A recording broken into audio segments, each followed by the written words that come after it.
好多時候大家都聽到喺樓宇買賣合約上面我哋所講到嘅 subject， 咁到底有啲乜嘢用嘅呢？咁今集我就同大家講下。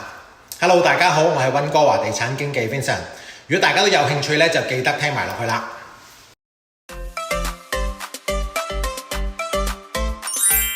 我哋經常會用到嘅就係 subject to finance， 換言之，即係代表買家需要貸款。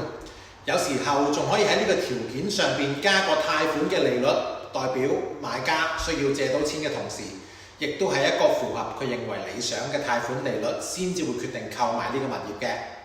而第二就係 subject to inspection， 即係代表買家需要驗屋，咁驗屋報告出咗，亦都係靚仔嘅話，咁買家先至會決定購買嘅。咁第三就係 subject to review strata document 啦，特別係 condo 又或者 townhouse。文件可以反映好多問題，例如大廈嘅財政同埋結構，記得睇清楚先決定買唔買。又好似係 subject to title search， 查清楚業權有冇問題，例如有冇債務抵押、法律糾紛又或者其他限制，確保你買嘅係一個乾淨冇爭議嘅物業。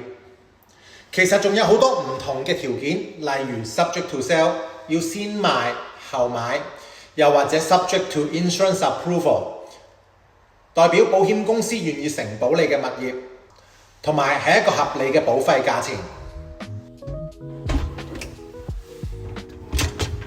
另外，我朋友阿強就問我係咪越多條件就越安全呢？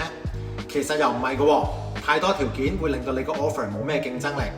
其實最重要嘅係同你嘅經紀傾清楚，放啱條件先至係最穩陣嘅做法。所以記住 subject 唔係越多越好，而係要啱啱好，先至保障到自己又唔會錯失機會。想知多啲，記得 follow 我，下集再同大家分享。拜拜。